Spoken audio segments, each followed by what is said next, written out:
The Gamsaba Society UK chapter over the weekend held its annual Saba Day at the New King's Hall Community Centre in Hackney, London, a day of cultural celebration and community support. In international news, the African Just Transition Forum concluded on Friday, September 5th, 2025, having seen activists, feminists and policymakers gathering to amplify the voices of women in the critical discourse on climate justice in Ethiopia. In sports news, the third edition of the eagerly awaited QCell Open Football Tournament officially began on Saturday, featuring an exciting opening match at Q City between One Step Gam and Kola FC. These and other stories at the station.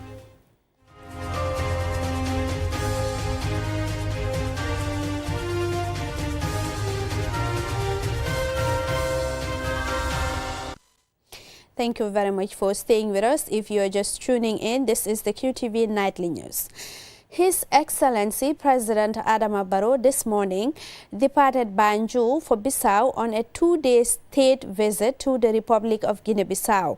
The visit is part of ongoing efforts to further consolidate and strengthen the historic ties of friendship and cooperation between the two neighboring countries.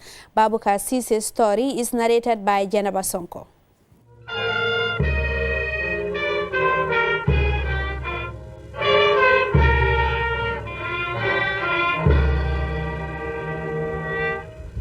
On arrival at Osvaldo Vieira International Airport in Bissau, President Barrow was greeted by a young girl who presented him with a bouquet of flowers. After this, the two presidents inspected a guard of honor, were greeted by various dignitaries, including those from Gambia's embassy in Bissau.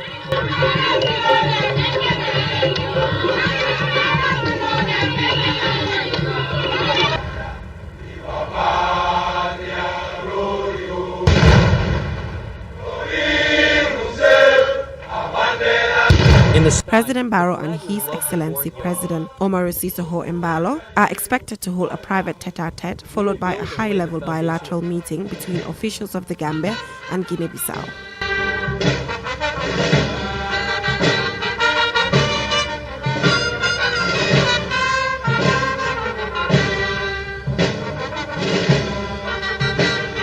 Discussions will center on embracing collaboration in areas of mutual interest, including security, trade, regional integration, and cultural exchange. President Barrow is also scheduled to meet members of the sizable Gambian community in Bissau to listen to their concerns and reaffirm his government's commitment to their welfare. The visit is anticipated to open new avenues of cooperation while deepening the bonds of solidarity and partnership between the two nations. Guinea-Bissau gained independence from Portugal in 1974 after more than a decade of armed struggle led by the African Party for the Independence of Guinea and Cape Verde. Mr. President, on behalf of the Sal community and the Sal City Corporation, I wish to officially hand over the key to the city to His Excellency President No.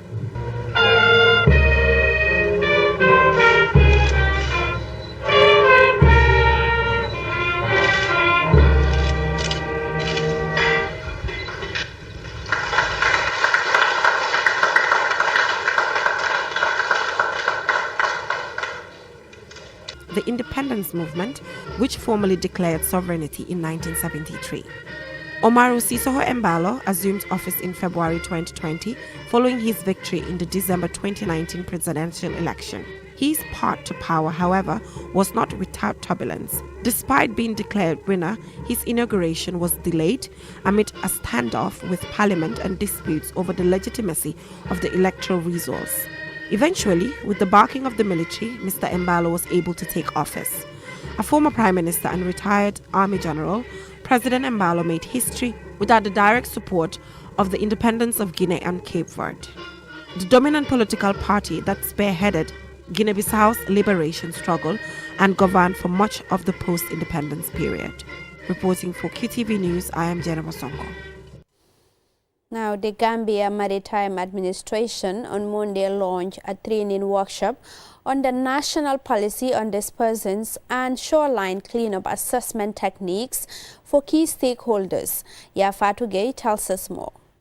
A national training course on dispersant is a program designed to strengthen the capacity of responders, environmental agencies, and other stakeholders in the safe and effective use of dispersants during oil spill incidents.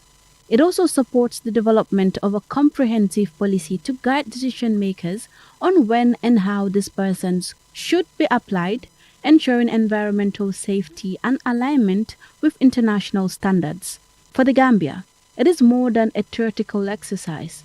In June 2022, a heavy fuel oil spill at the Gam Petroleum Marinary Depot impacted the ecosystem of an area of about 5 kilometers. The spillover effect left mangrove-proof roots, on which oysters live, tinted with the oil streaks from the spill, in addition to other environmental damage. Usman Toure, Deputy Director General of the Gambia Maritime Administration, and Anais Ngiu, Project Manager for GIWACAF, stressed the importance of strengthening the Gambia's capacity to manage oil spill disasters. This workshop is aimed at developing a national policy for the use of chemical dispersant in the event of an oil spill.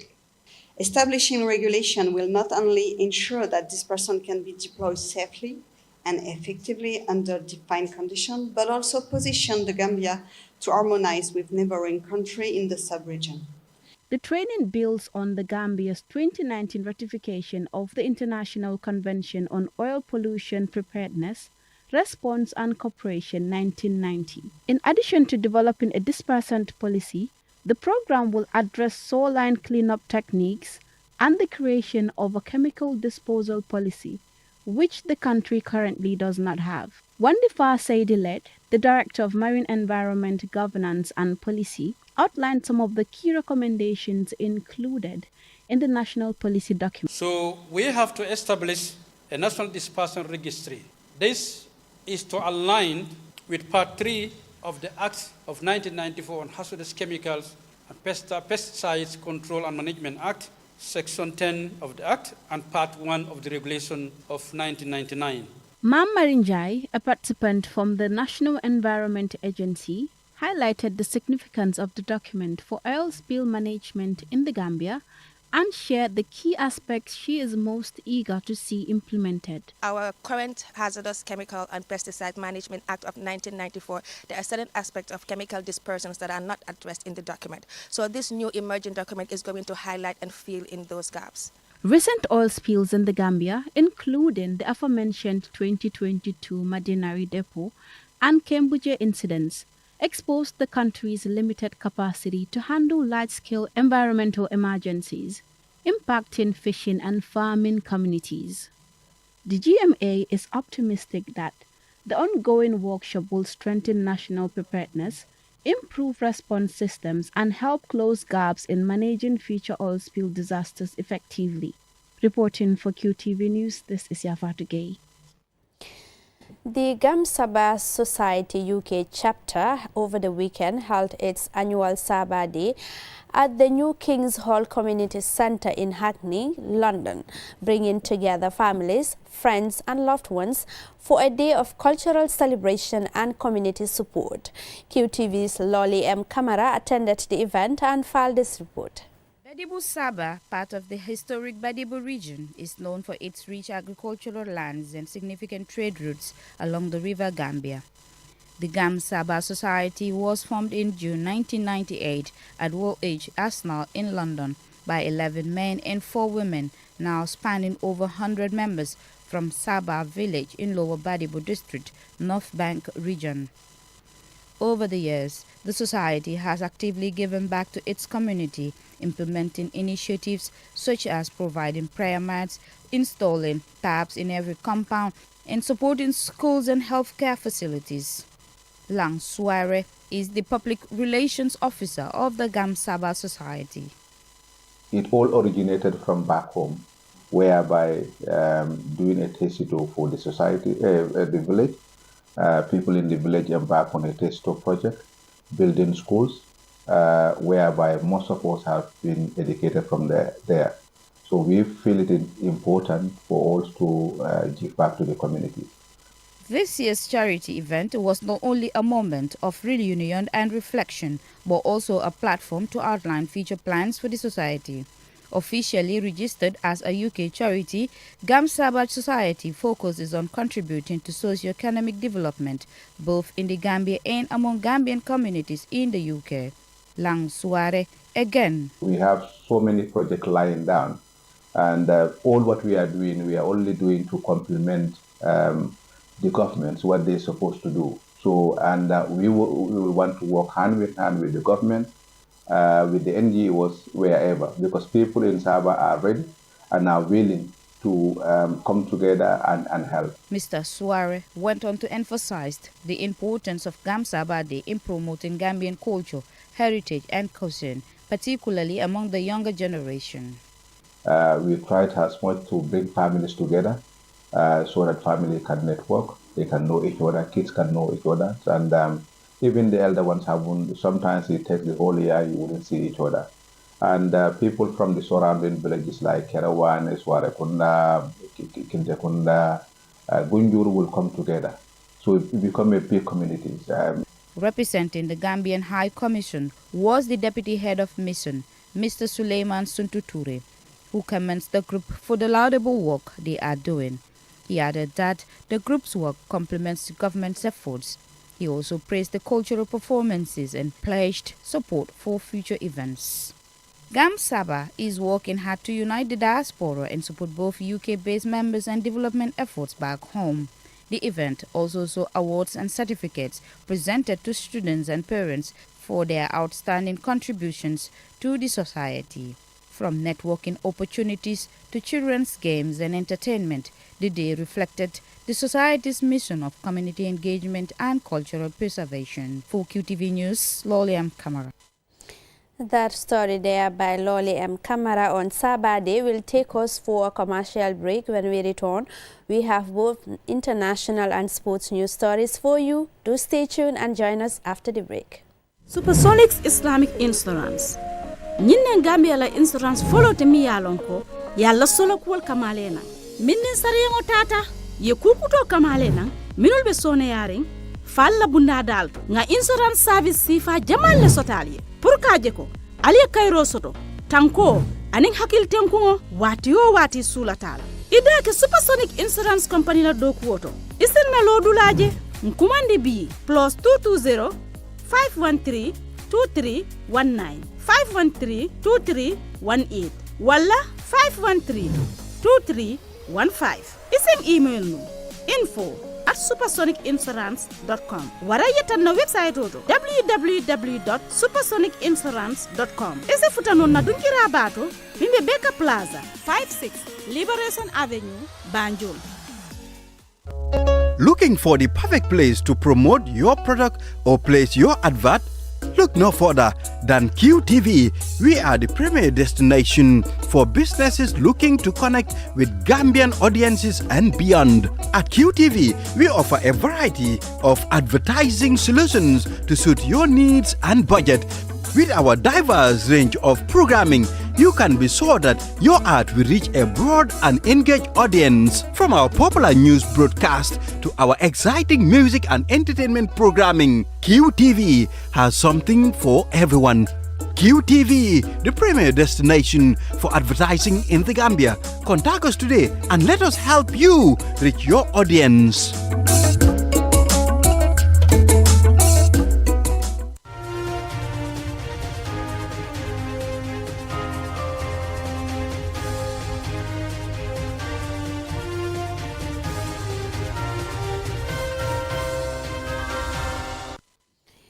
Welcome back. If you're just tuning in, this is QTV News, and now to the rest of our stories. Up next is international news. Has been a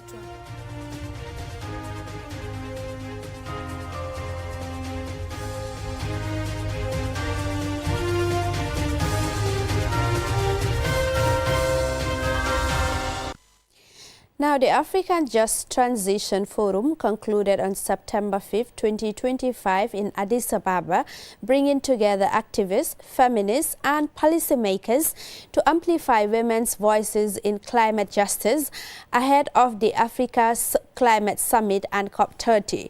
Senabu Chau reports from Addis Ababa. The forum has been a transformative space where key discussions including media engagement strategies, mobilization and intersectional advocacy, ensuring that the voices of diverse groups, including young girls and marginalized communities, are heard in the climate narrative.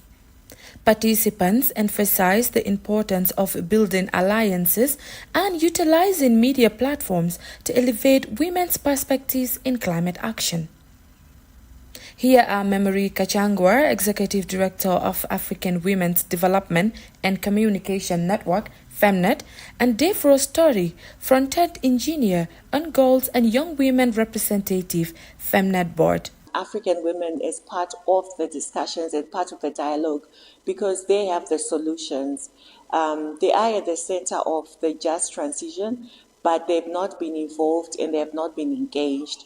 So we're very inspired to say, we need to have a position where we actually understand what is just transition, what does it mean for us as African women, where we actually bring our experiences, our realities, and actually present what is the alternative. What would a feminist just transition from an African perspective look like? I believe technology is essential for climate solutions, but that's only if women are at the table. There's a saying that goes, if a country fails half of its population, the country fails. Unfortunately, women are being failed. They face a lot of challenges in the climate sector. For example, bureaucracy. Because of patriarchal norms, most women are not present in formal meetings. So decisions are made for them, but not necessarily catered to their needs. Their needs are ignored. And also strict procedures from funding agencies and government sectors. And a lot of women do not have access to, example, land and money. So they fail to meet these barriers. As the forum concluded, a final call to action resonated among attendees to advocate for policies reflecting feminist values and to ensure that women's contributions to climate solutions are recognized and celebrated. The discussions generated at the forum are expected to play a crucial role in shaping discussions at the 3-day Second African Climate Summit, taking place here in Addis Ababa from the 8th to the 10th of September, where the need for inclusive and equitable climate policies will be at the forefront. Participants left the forum ready to engage with broader communities and influence policymakers, embodying the spirit of a just transition that centers on the empowerment of women across Africa. For QTV News, I am Senabu Chau. Now, also in international news, at least 15 people have died in a fresh outbreak of the Ebola virus in the Democratic Republic of Congo, the country's health ministry has confirmed. The latest outbreak, the 16th recorded in the country, has been detected in the central Kasai province, with 28 suspected cases already reported. Among the dead are 4 health workers. Babukar Sisse's story is narrated by Jereba Sonko. The ministry said the outbreak was first confirmed in a 34-year-old pregnant woman admitted to hospital last month with a high fever and repeated vomiting. She died within hours from multiple organ failure, with laboratory tests later confirming the presence of the Zaire strain of Ebola. The highly infectious virus, believed to originate in the fruit bats, spreads through direct contact with bodily fluids such as blood, vomit or feces from infected individuals. The World Health Organization said it was working closely with the Congolese authorities to maintain the outbreak. I want to sincerely thank the government of the Democratic Republic of Congo for acting quickly in confirming and declaring the outbreak. I also thank our partners for their collaboration, which has allowed us to rapidly mobilize expertise and resources in support of the national response. Response teams and local health workers are tracing contacts and providing care to protect communities as quickly as possible. The World Health Organization added that DR Congo has a stockpile of treatments and doses of a vaccine which is proven effective against this strain of the virus. The last Ebola outbreak in DR Congo occurred 3 years ago and killed 6 people. However, the deadliest in the recent memory struck eastern DR Congo between 2018 and 2020, claiming lives amid conflict and the fragile health system. The Gambia has never recorded a case of Ebola, but health authorities remain on high alert as outbreaks surface in parts of Africa. In 2024, when Senegal confirmed infections during the West Africa Ebola epidemic, the Ministry of Health convened an emergency meeting and urged citizens to avoid handshaking, wash hands regularly, and promptly report any symptoms. The 2013-2026 epidemic claimed thousands of lives in Guinea, Liberia, and Sierra Leone, making it the deadliest in the region's history. During that period, the Gambia rolled out strict preventive measures, including airport and border screening, quarantine facilities, and nationwide awareness campaigns. Backed by the World Health Organization and the World Bank, the country has also trained health workers and stockpiled preventive equipment, efforts that helped it remain Ebola-free. Ebola was first detected in 1976 near the Ebola River in DR Congo. Since then, the Central African nation has battled repeated outbreaks, with experts warning that weak health services and ongoing insecurity leave the country vulnerable to recurring crises. Reporting for KTV News, I am Jenna Basonko. Up next is sports news.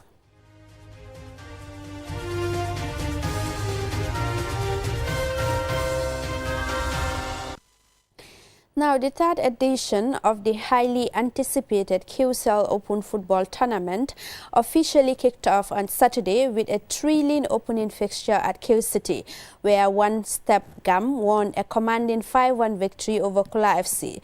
And Sumana Esonyasi caught the action, and this is his report. The tournament was officially launched by not having the opportunity to play in some of these tournaments, so we thought that we should be organizing tournaments to give them also an opportunity. I will take this opportunity to thank the Ministry of Youth, Sports and Culture under the leadership of Baji, the Minister. I've seen a lot of his staff and also the GFF present today in the opening. We are pleased, and I've also seen the under-17 coach here. Adorned in QCell's iconic orange kit, One Step Gam, led by the legendary Hala Samba, wasted no time asserting their dominance. Striker Sehenjai opened the scoring just 6 minutes into the game, setting the tone for a high-energy performance. Team captain Luis Mendy doubled the lead in the 17th minute with a well-taken finish.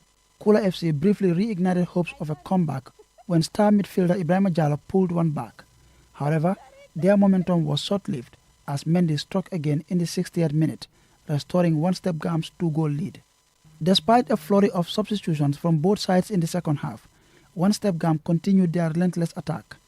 Asan Jallo added a 4th goal before Sehenjai completed his brace just 4 minutes later, sealing an emphatic opening day win. Post-match reactions reflected the contrasting emotions of the two camps. Kula FC's head coach Salif Job acknowledged the defeat but vowed his side would bounce back in their next outing. Meanwhile, One Step Gam's coach Badunjai praised his players for an impressive performance in what was their first competitive match only 2 months after the team's formation. Although 5 goals to 1 is a big margin, but I can see the team that our opponents are at a better side than us, which we accept, and all what we need to do is just to prepare ourselves and learn from our mistakes and come back. We always prepare ahead, ba pare waajal sun next game bi dal. Waaw ñu ngi leena thanks bu baaxa baax, gëna nañ, support nañ, mobilize nañ and motivate nañ players so ñu ngi leena jaajëfal bu baaxa baax at the entire board of One Step Gambia and the technical side. Team president and Gambian football icon Hala Samba, making his return to active involvement in the sport, expressed satisfaction with the team's strong debut. And I think this team I'm grooming now will be one of the best. It's just going to be like Walidan. I was with Walidan for over 20 years, from coach, president, and everything. So we won everything. So that is why I want to groom this team. I'm giving a lot of my time to make sure we are where we should be. The 2025 QCell Open Nawetan features 16 teams and promises weeks of top-tier grassroots football action. The opening ceremony was attended by key figures in Gambian football, including officials from the Gambia Football Federation, the Ministry of Youth and Sports, and notable personalities such as Sadibu Kamaso and Spanish Nyasi for KTV News. Also in sports news, the Confederation of African Volleyball Under-18 Youth Development Cup held in the Gambia wrapped up in spectacular style, with Gambian teams emerging with medals in both male and female categories. Our reporter Momodo Gajaga, who covered the tournament, brings us the update. The Gambia men's team claimed gold, while the women's team took silver at the finals, held at Kasumai Beach. In a display of dominance, the men's team defeated Sierra Leone in straight sets, 21-17 and 21-15, to secure the championship. However, it was not such smooth sailing for the Gambia women's team, who faced a formidable DR Congo side in the finals. The host fell in two straight sets, 21-14 and 21-18, as DR Congo capped off their impressive campaign with a gold medal. The Gambia secured silver, while Nigeria settled for bronze. With 12 nations competing, the Gambia, Senegal, Nigeria, Ghana, Sierra Leone, Namibia, DR Congo, Morocco, Egypt, Ivory Coast, Cape Verde and Tunisia, the tournament not only showcased talent but also served as a vital preparation for the 2026 Youth Olympic Games in Dakar. As the Under-18 Youth Development Cup name implies, the three-day tournament unearthed fresh talents, renewed hopes and reaffirmed commitment to youth development. Above all, the Gambia demonstrated excellent organization, leaving a lasting mark on the competition. Momodu Gajaga, QTV News. The report there by Momodu Gajaga brings us to the end of this news bulletin. Do join us again at 10 p.m. for another news bulletin. Many thanks indeed for the pleasure of your company. It's a bye from me and the rest of the team.